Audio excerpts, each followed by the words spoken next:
Assalamualaikum warahmatullahi wabarakatuh. Halo Sobat FKK, kali ini kita kembali lagi di episode keempat podcast Forum Kajian Hukum Keluarga Pioneering Research Inspiring Insight. Nah, tema kita pada hari ini yaitu mengenai peran suami istri dalam rumah tangga modern yang tentunya sudah sangat tidak asing lagi ya bagi kita dan juga tentunya sangat menarik untuk kita bedah bersama-sama. Nah, pada hari ini kita sudah menghadirkan yaitu narasumber yang sangat luar biasa, yaitu beliau Ibu Muna yang merupakan dosen dari Hukum Keluarga Islam UIN Sunan Kalijaga, Yogyakarta.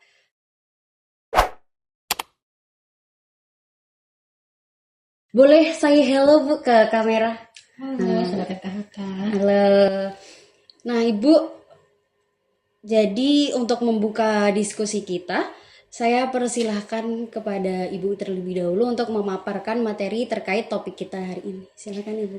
Baik, terima kasih Mbak Najma atas kesempatannya. Senang sekali saya hari ini bisa bersama-sama Sobat FKHK untuk berdiskusi berkenaan dengan hak dan kewajiban suami istri dalam rumah tangga ya. Benar Ibu. Sebelumnya saya mau tanya dulu Mbak Najma, kira-kira kalau menurut Mbak Najma, apa hak dan kewajiban dari suami dan istri dalam rumah tangga? Kalau suami itu memberikan nafkah, kemudian istri itu patuh terhadap suami, kepada suami, melayani Iya, suami. tapi Ya. tidak bisa diartikan begitu saja. Baik. Tapi tadi yang saya tangkap adalah suami itu harus memberikan nafkah kepada istrinya, dan istri itu patuh tadi ya, walaupun tidak patuh dalam hal menyeluruh apapun yang dilakukan, gitu ya. Kira-kira nih, kenapa kok suami itu diberikan kewajiban untuk memberikan nafkah kepada istrinya? Karena suami itu sebagai pemimpin. Suami sebagai pemimpin, ya. Nah, memang yang dinyatakan ya sebagai dasar dari kewajiban seorang suami itu memberikan nafkah kepada istri yang biasa dipakai adalah Al-Quran surah An-Nisa ayat 34. Iya, betul Ibu. Ayat yang sangat populer di kalangan pengkaji hukum keluarga Islam ya. Ayat itu berbunyi ar-rijalu qawwamuna 'alan nisa bima faddalallahu ba'dahum 'ala ba'd wa bima anfaqu min amwalihim. Di sana tuh tercantum bahwasanya laki-laki itu adalah qawwamun ya, pemimpin kalau banyak yang mengartikan, pemimpin bagi perempuan. Itu dianggap sebagai suatu kewajiban bagi seorang suami yang itu perintah langsung dari Tuhan. Ya. Kira-kira kita pernah kepikiran nggak kenapa sih suami yang diberikan kewajiban untuk menjadi pemimpin dalam rumah tangga dan wajib untuk memberikan nafkah kepada istrinya? Ya. Kenapa kira-kira ya? Kenapa kok harus suami? Nah, yaitu kenapa harus suami? Jadi memang kalau kita baca secara letterlock tadi, ya sudah, itu adalah suatu given, artinya pemberian dari Tuhan. Kewajiban itu apa adanya sudah muncul, begitulah ya tugas seorang suami. Padahal kalau mau kita kaji lebih lanjut ya, kira-kira kenapa kok harus laki-laki yang menjadi pemimpin yang memberikan nafkah kepada istrinya? Kita seharusnya itu melihat dulu flashback ke masa di mana ayat tersebut turun. Ayat tersebut turun ya di masa di daerah Arab sana ya, di mana memang perempuan itu posisinya tinggalnya itu hanyalah di daerah domestik rumahnya. Perempuan hanya tinggal di rumah, yang berada di luar rumah itu siapa? suami. Laki-laki. Ya, laki-laki itu berada di luar, perempuan hanya di dalam rumah. Perempuan tidak tahu dunia luar seperti apa, sedangkan laki-laki boleh bebas ya, mau kemanapun dia pergi. Nah, kira-kira kalau dalam masa seperti itu, siapa yang berkemungkinan besar bisa mendapatkan kerja? Apakah perempuan yang tidak tahu apa-apa dalam rumah atau laki-laki yang bebas berkeliaran di luar? Laki-laki. Ya, pastinya laki-laki. Perempuan itu mau kerja gimana? Dia di dalam rumah aja, ya. Apa yang terjadi di luar dia tidak tahu, sama orang-orang dia tidak kenal. Maka suami laki-laki yang kemudian itu memiliki privilege sosial untuk bekerja pada masa itu. ada lagi privilege lain yang dimiliki oleh laki-laki sehingga tadi dianggap sebagai salah satu alasan kenapa kok harus laki-laki yang menjadi pemimpin dalam rumah tangga ya. Privilege lain adalah secara anatomi tubuh. Tidak bisa kita pungkiri ya, walaupun kita ingin menyamakan misalnya laki-laki dan perempuan, tapi secara biologis anatomi tubuh itu jelas-jelas berbeda. Laki-laki dan perempuan sama-sama manusia, sama-sama punya otot, tulang, daging dan seterusnya. Tapi massa otot laki-laki itu lebih besar daripada perempuan. Massa otot yang lebih besar, otomatis kekuatannya juga lebih besar. Ya, walaupun banyak perempuan yang kuat, tapi karena dari secara logis tadi massa ototnya itu lebih sedikit dari laki-laki, ya, maka berarti laki-laki yang punya kekuatan lebih besar. Di masa turunnya ayat tersebut, di masa jahiliyah lah anggapnya ya, di masa itu kerja itu kan kebanyakannya itu adalah kerja otot ya, maka laki-laki yang punya kans besar untuk bisa bekerja ya, perempuan itu lebih sedikit kemungkinannya. Nah terus ada lagi yang menyebabkan kenapa laki-laki itu lebih mudah untuk bekerja. Ada namanya privilege, ini lagi secara biologis perempuan itu pasti akan mengalami suatu siklus. Setelah dia balik, dia akan mengalami menstruasi setiap bulan. Ya, menstruasi itu mungkin di zaman sekarang kita ini tidak terlalu menghambat. Ya, zaman dulu itu adalah suatu hambatan yang luar biasa. Ketika perempuan itu menstruasi, misalnya dari segi apa istilahnya? Pembalut misalnya zaman dulu misalnya belum ada, bagaimana perempuan mau beraktivitas di luar ketika dia darah menstruasinya terus-terusan keluar gitu ya. Kemudian dari segi fisik juga menstruasi itu melelahkan, menyakitkan bagi perempuan, sehingga untuk beraktivitas yang biasa sehari-hari pun itu akan kesulitan, apalagi untuk bekerja. Itu kalau yang teratur setiap bulan. Nanti kalau misalnya dia sudah menikah, ada kemungkinan dia hamil. Hamil adalah suatu proses yang sangat melelahkan ya. Hamil saja itu sudah sulit, bagaimana bisa bekerja. Nanti setelah melahirkan misalnya dia menyusui dan seterusnya, maka masa untuk perempuan bisa bekerja secara biologis tubuhnya itu terbatas, sedangkan laki-laki tidak. Maka itulah kenapa kemudian laki-laki yang dipasrahi tugas untuk mencari nafkah untuk keluarganya. Ya, karena tadi ada privilege-privilege yang dia miliki secara sosial, secara biologis dan seterusnya.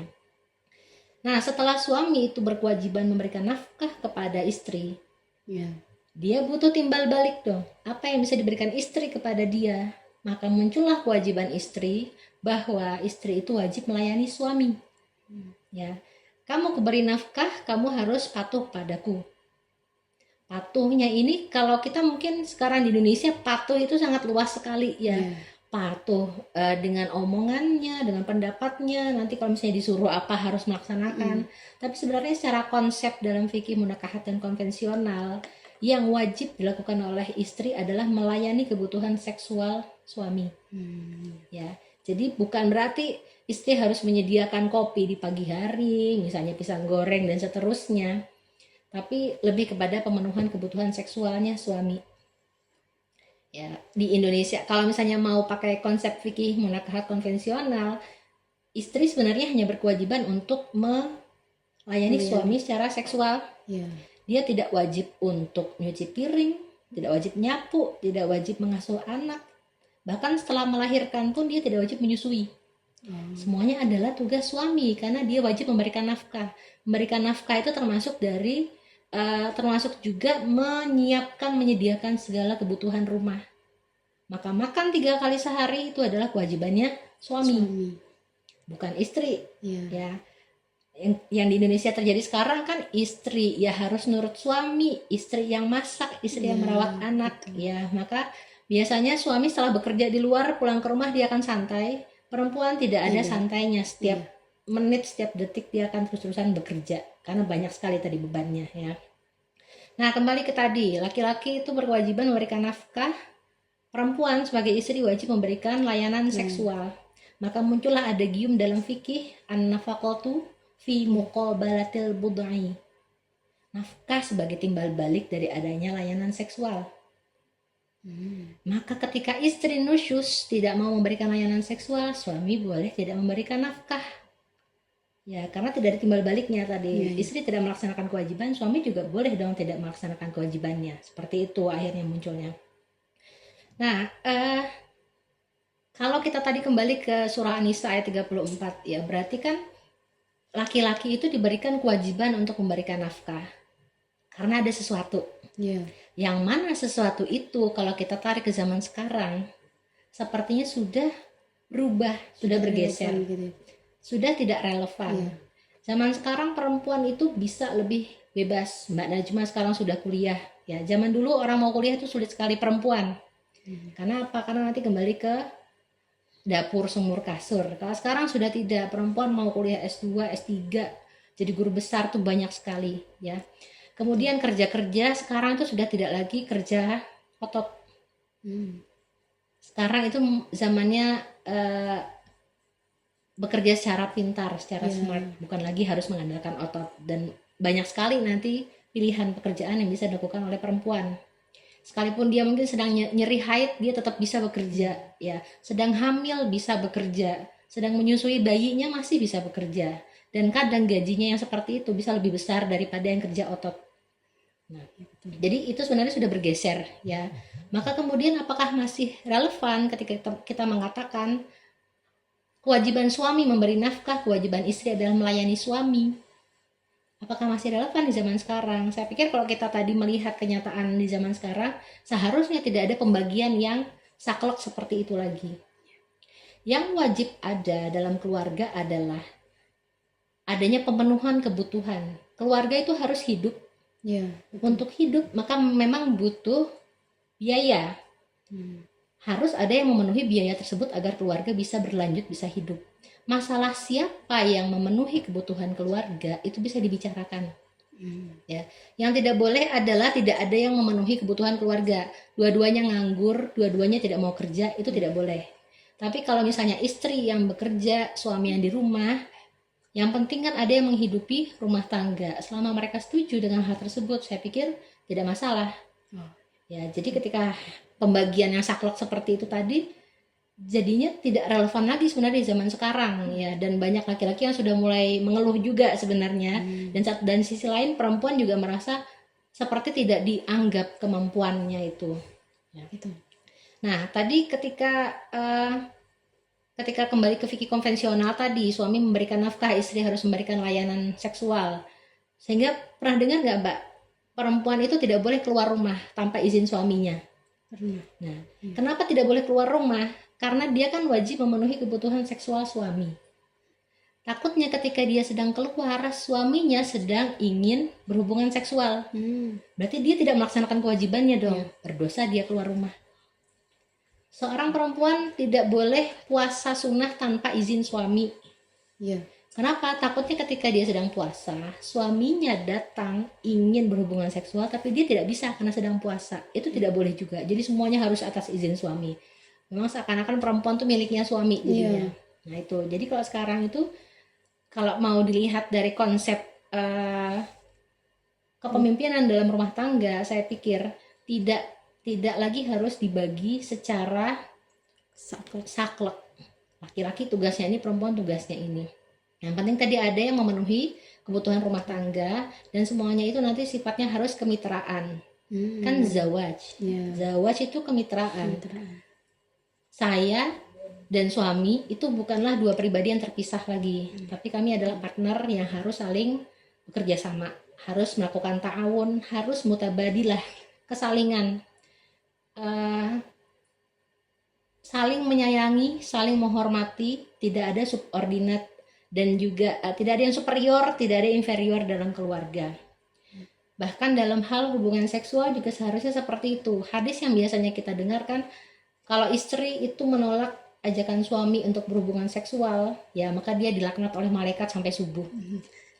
Apakah cuma perempuan yang dilaknat gitu ya? Harusnya ada kesalingan di sana. Laki-laki juga harus menghormati kebutuhan seksualnya istri.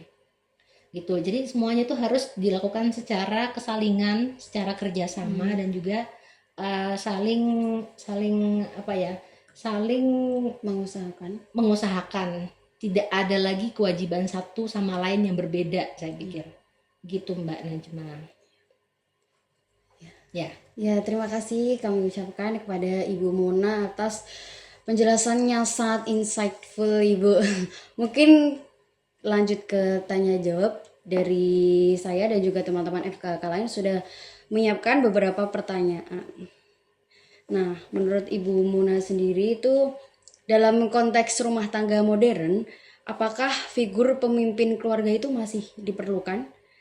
Kalau iya, bagaimana pandangan Ibu mengenai kepemimpinan yang tidak berbasis gender? Seperti itu. Oke, apakah pemimpin diperlukan? Saya pikir segala sesuatu itu tetap butuh pemimpin. Karena kalau tidak ada pemimpin, maka akan hilang arah rumah tangga ini. Kapal itu pasti butuh nahkoda, ya. Mobil pasti butuh driver dan seterusnya. Tetap harus ada yang pegang kendali. Tapi masalah siapa yang menjadi pemimpin itu bisa dibicarakan. Tadi, apakah harus berbasis gender? Apakah harus laki-laki yang menjadi pemimpin? Apakah harus perempuan yang menjadi pemimpin? Saya pikir semuanya itu berkaitan dengan keperluan dan kemampuan. Ketika misalnya kalau anggapan orang kan perempuan itu akan lebih paham tentang hal-hal detail dalam rumah tangga. Ya. Tapi bukan berarti itu harus dijadikan stigma secara umum. Ada perempuan yang malah tidak tahu masalah perintilan rumah tangga misalnya. Walaupun stigma orang harusnya perempuan yang ngurus rumah tangga, tapi ketika dia mungkin tidak tahu dan tidak ada passion di sana misalnya, tapi suaminya malah yang punya, berarti suaminya lah sebagai pemimpin pada hal tersebut. Ya. Perempuan pada saat itu mungkin tidak punya pemikiran yang baik untuk keluarga dalam hal tersebut, tapi suami yang punya, silahkan, berarti dia yang akan menjadi pemimpin dalam kesempatan itu. Kebalikannya juga, misalnya suaminya yang pada waktu itu punya kemampuan untuk mengarahkan rumah tangga ke dalam satu hal, maka dia yang menjadi pemimpinnya. Jadi saya pikir tidak lagi berbasis gender, tapi siapa yang siap, siapa yang sanggup, siapa yang punya kemampuan. Jangan sampai nanti malah diserahkan kepada suami, tapi suami sebenarnya nggak tahu. Yang tahu malah istri, tapi karena istri tadi tidak punya hak untuk berbicara di rumah misalnya, kemudian sampai tidak dianggap. Nah, itu menurut saya tidak baik seperti itu. Gitu. Lanjut ke pertanyaan selanjutnya. Tadi kan Ibu sempat menyinggung dinamika dalam keluarga modern. Nah, ini berkaitan juga dengan tantangan pasangan yang mereka itu sama-sama bekerja. Nah, menurut Ibu sendiri itu bagaimana cara suami dan istri untuk menjaga keseimbangan antara tuntutan pekerjaan dan juga urusan rumah tangga agar tetap harmonis dan hidup. Dan hidup.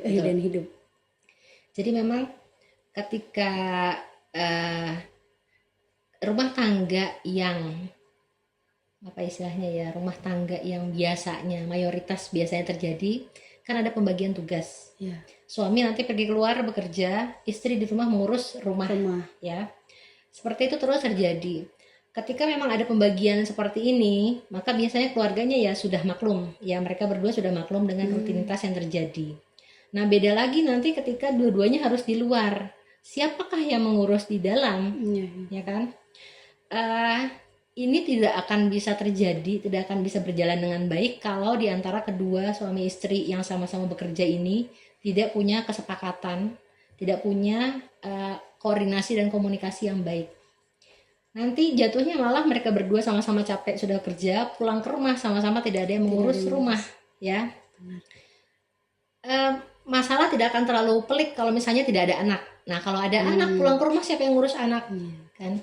Sebenarnya boleh-boleh saja kedua pasangan suami istri ini mendelegasikan kewajibannya untuk mengurus rumah kepada pihak lain. Misalnya zaman sekarang itu ART sudah umum. Ya, kalau nggak mau pakai ART, nyuci bisa ke laundry, makan bisa pesan misalnya ke warung. Jadi untuk hal-hal yang berkenaan dengan urusan rumah tangga itu bisa dilaksanakan dengan baik sekalipun mereka tidak melakukan secara langsung. Yang susah itu memang nanti di bagian anak. Iya. Ya, nanti mereka sama-sama capek, siapa yang akan mengurus anak di rumah ini? Karena orang tua biasanya sudah lelah, anak itu masih full energi. Benar. Nah, jadi harus ada kesepakatan antara keduanya, apakah bareng-bareng ngajak main setelah pulang kerja, atau salah satu akan istirahat, satunya akan Bekerja, mengurus anak mengurus. gantian seperti itu. Atau mungkin yang pada hari itu si istri jauh lebih capek, maka dia boleh istirahat dulu atau mengerjakan hal lain yang ringan. Semua itu menurut saya bergantung pada komunikasi. Kalau sampai tidak ada komunikasi, itu biasanya akan jalan sendiri-sendiri dan nanti bisa malah rapuh keluarga itu. Begitu, Mbak. Berarti yang terpenting tuh memang dari kuncinya itu memang dari komunikasi. Komunikasi, betul. Nah, kalau kita tarik lebih dalam ya Bu, terutama untuk perempuan yang berkarir. Menurut Ibu itu apa saja tantangan terbesar yang biasanya dihadapi oleh seorang istri yang juga bekerja sebagai bekerja profesional ketika harus membagi peran di rumah? Ya. Itu akan sangat sulit kalau punya suami yang tidak pengertian. Kadang gini, istri tadi punya kesempatan untuk bekerja di luar. Iya. Dengan pekerjaan yang mungkin gajinya jauh lebih besar daripada kalau suami yang bekerja. Ya. Maka kemudian istrilah yang keluar untuk bekerja. Ketika dia balik ke rumah, apakah dia akan kembali menjadi istri yang wajib mengurus rumah? Kalau sampai itu terjadi, berarti istri itu mengalami double burden. Beban ganda. Dia sudah keluar kerja, balik ke rumah kok masih disuruh nyapu, ngepel, ngecat rumah misalnya ya. Suami itu kalau itu bisa terjadi kalau suaminya juga punya pemahaman yang masih tradisional. Suami itu kerjanya, tugasnya kan bekerja. Iya.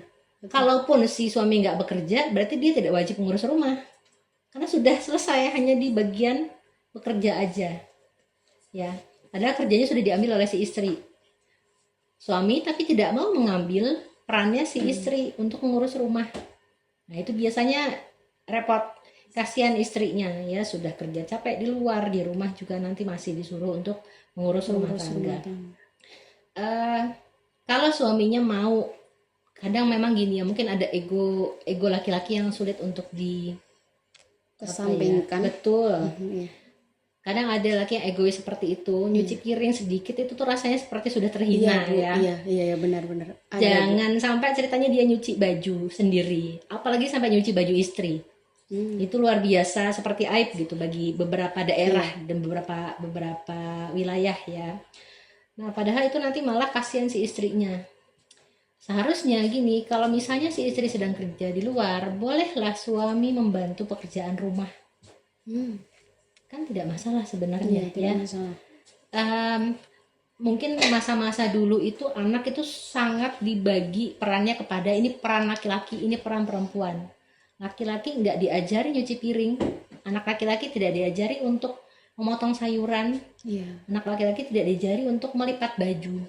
Siapa yang mengerjakan itu? Semua anak perempuan. Anak laki-laki kerjaannya apa? Main perang-perangan, mobil-mobilan. Pokoknya yang sifatnya itu fisik, kelahi lah sama temannya atau apa ya. Perempuan itu kerjanya di rumah, nanti akan disuruh bantu nyuci piring dan seterusnya.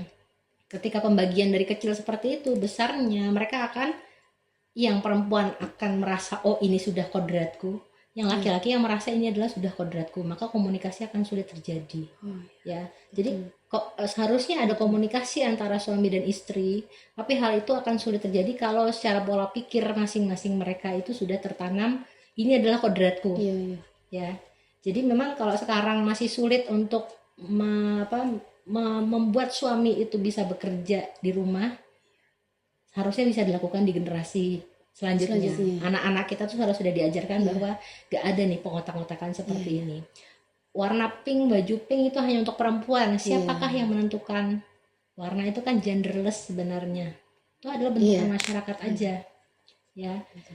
Bahkan sampai warna pun sudah ada perannya masing-masing untuk laki-laki perempuan ya, apalagi untuk hal-hal seperti kerja. Saya pikir masyarakat kita perlu mengusahakan pendidikan karakter kepada anak supaya lebih fluid, supaya lebih luas, fleksibel. Siapa yang bisa bekerja, silakan bekerja. Siapa yang bisa ngurus rumah, silakan ngurus rumah. Gantian nggak apa-apa. Oh iya, betul. Terima kasih Ibu. Nah, dan dari realitas itu sendiri ya Bu, kan pasti muncul fenomena baru dalam keluarga modern. Nah, bagaimana pandangan Ibu sendiri mengenai fenomena pertukaran peran?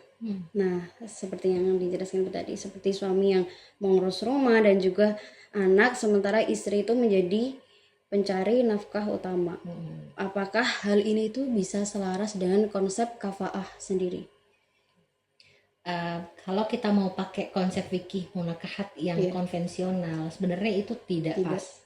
Tadi kan ya, karena di dalam fikih munakahat konvensional, laki-laki tugasnya mencari nafkah, perempuan tugasnya melayani suami. Tapi kalau kita mau coba nih melihat ayat ini menggunakan sudut pandang baru, kita kan tidak mengubah ayatnya, kita tidak mengubah nas, ya. Kita tetap menganggap bahwasanya ini adalah dasar hukum yang digunakan untuk menentukan peran dalam rumah tangga. Tapi kita lihat menggunakan sudut pandang baru. Sudut pandangnya adalah sudut pandang kesalingan, sudut pandang menyesuaikan relevansi dengan zaman sekarang. Jadi kita sebenarnya tidak keluar dari syariat Islam, ya. Maka seharusnya peran laki-laki dan perempuan itu tidak lagi kaku, tidak lagi ada pembagian secara pembagian yang terlalu keras, pembagian yang terlalu jelas, dan masing-masing tidak boleh keluar dari wilayahnya, ya. Laki-laki maupun perempuan, siapa yang punya kemampuan itulah yang kita dorong untuk maju. Yang mungkin kemampuannya pada saat itu masih belum terlalu dibutuhkan, mari kita menyokong dari belakang. Dan saya pikir itu bukanlah sesuatu yang aib, ya, bukanlah sesuatu yang memalukan. Yang penting keluarga tuh hidup, keluarga berjalan dengan baik. Ketika punya anak, anaknya bisa dirawat dengan baik, tidak sampai kehilangan Peran, tidak kehilangan kasih sayang dari orang tuanya, misalnya seperti itu. Jangan sampai dua-duanya bekerja, anak tuh kemudian terlantar. Banyak kan yang sekarang itu pakai babysitter, kemudian misalnya ditaruh di daycare. Gak masalah sebenarnya. Ketika saya juga bersama suami sama-sama kerja, anak kami di mana di daycare. Kami pilihkan daycare yang baik, yang menyenangkan untuk dia. Nanti ketika pulang kita akan melepaskan semua pekerjaan, akan fokus bersama. Fokus merawat anak, fokus mengurus rumah, ya. Jadi ketika sudah selesai jam kerja, maka selesai juga peran kami sebagai pekerja. Kami akan menjadi orang tua sepenuhnya bagi si anak. Jadi saya pikir dengan komunikasi, koordinasi, kerjasama, itu semuanya akan tetap berjalan dengan baik. Tidak akan ada tidak akan ada ketimpangan dalam rumah tangga. Tidak akan ada muncul keluarga yang mungkin tidak menjalankan perannya dengan baik. Seperti itu Mbak Najma. Mungkin yang terakhir ini saya ambil dari cerita teman saya ya Bu, izin sedikit cerita ya. Nah, banyak teman-teman saya itu sebenarnya pengen punya hubungan yang sehat. Nah, tapi sering juga terbawa sama gambaran hubungan yang ada di media sosial, bahkan film ataupun drama kayak gitu kan Bu, Gen Z. Nah, jadi apa yang mereka bayangkan itu jauh dari realitas yang ada di lingkungan kita. Nah, kalau dalam perspektif Islam dan juga kafaah sendiri, hubungan yang sehat itu seperti apa? Ya, kadang kita terlalu banyak melihat drama. Iya, jadi seakan-akan itu menjadi ekspektasi yang akan terjadi di masa depan, ya. Ternyata kenyataan tidak seindah itu. Iya. Dan juga banyak cerita, memang ketika artis itu rusak hubungan perkawinannya, itu akan mempengaruhi masyarakat sebenarnya. Iya, betul. Kok perkawinan tuh semengerikan itu. Marriage is scary. Marriage is scary. Kemudian ada yang toxic relationship, ya, dan seterusnya. Kenapa kok semengerikan itu? Ini saya pikir adalah sesuatu yang harus kita cegah dari awal. Ketika laki-laki dan perempuan misalnya sedang ada naksir gitu ya. Ketika sudah naksir itu biasanya hal-hal yang jelek itu ketutup, yang kelihatan hanya yang baik-baik aja. Cinta itu buta. Betul. Oh, iya. Ya, jadi semuanya akan tidak terlihat. Iya. Bahkan yang sudah misalnya pacaran belasan tahun, kan banyak tuh artis pacarannya lebih lama, Iya. ketika menikah baru berapa tahun itu selesai. Karena memang ketika sudah menikah itu akan kelihatan semua hal yang dia kira dia sudah kenal ternyata baru kelihatan pada saat itu. Iya, benar-benar. Jadi memang banyak hal yang harus dikomunikasikan antara laki-laki dan perempuan sebelum melangkah ke jenjang pernikahan. Ya, jangan sampai hanya bermodal cinta tapi tidak ada komunikasi tentang nanti seperti apa keluarga kita. Ya, apakah nanti istri akan bersedia untuk memahami kekurangan suami yang akan muncul kemudian dan sebaliknya. Kemudian gini juga, banyak tantangan rumah tangga yang ternyata menimbulkan konflik yang mana itu tidak terbayang sebelumnya. Kita pikir setelah menikah itu akan langsung punya anak misalnya. Ternyata mereka setelah bertahun-tahun, belasan tahun tidak kunjung punya anak. Kalau mereka tidak ada komunikasi sebelumnya, maka akan putus tengah jalan ya. Tapi kalau sudah dari awal dibicarakan, gimana kalau kita nanti akan seperti ini keluarga kita, apa yang akan kita lakukan? Kalau nanti misalnya sulit punya anak, langkah apa yang akan kita lakukan? Kalau misalnya ekonomi kita tiba-tiba jatuh, apa yang akan kita lakukan? Jadi sebenarnya pembicaraan ke depan itu sangat diperlukan, ya. Karena tadi karena sudah kadung cinta, maka kemudian tidak melihat apapun selain dari si laki-laki itu. Kita sampai lupa nanti perkawinan itu ternyata lebih kompleks daripada yang terjadi sekarang sebelum menikah itu. Dan satu menurut saya yang memang pasti sangat dibutuhkan tadi lagi-lagi komunikasi. Kalau ada masalah ungkapkan, ya. Karena semua masalah tidak akan selesai kalau tidak ada komunikasi. Betul. Biasanya mungkin ada yang laki-laki yang diam, berarti perempuan yang harus menyesuaikan gimana cara komunikasinya. Atau ada perempuan yang diam, harusnya laki-lakinya berusaha untuk mengajak bicara seperti apa. Karena kalau sampai tidak ada pembicaraan, maka tidak akan selesai masalah rumah tangga itu. Jadi kalau sebelum menikah, pastikan dulu pola komunikasi laki-laki ini seperti apa kayaknya, ya, untuk nanti kita bisa menyesuaikan, menerima kemungkinan apapun yang terjadi di masa depan. Sebenarnya perkawinan itu kalau misalnya dijalani ya dengan komunikasi, saya pikir tidak ada masalah yang tidak bisa diselesaikan, pasti bisa. Karena dengan komunikasi itu bisa tahu visi misimu sebenarnya seperti apa sih keluarga ini. Tuh. Dengan komunikasi masalah seberat apapun itu saya yakin bisa diselesaikan. Gitu Mbak Najma. Jadi jangan sampai takut menikah ya, tidak seburuk itu. Menikah itu bukan berarti masuk ke dalam penjara. Ya, menikah itu sebenarnya kita malah bertambah partner kita. Partner yang sehari-hari akan siap membackup kita, ya, saling mendukung. Kalau misalnya ada terjadi kesalahan dari kita, nanti dia akan mengingatkan seperti itu. Jadi cari partner yang seperti itu seharusnya, ya, dipilah dan dipilih dengan baik. Oke, terima kasih Bu. Nah, itu tadi teman-teman penyampaian materi dari Ibu Muna terkait peran istri dan juga suami. Kunci yang pertama adalah dalam komunikasi supaya kita tidak salah pasangan. Nah, dari awal sudah harus dikomunikasikan ya Bu. Nah, untuk itu mungkin cukup sekian dari kami Bu, podcast kita sudahi. Terima kasih Bu Muna telah berkenan hadir sebagai narasumber kita pada hari ini. Sama-sama Mbak Najma. Sekian dari kami. Wassalamualaikum warahmatullahi wabarakatuh.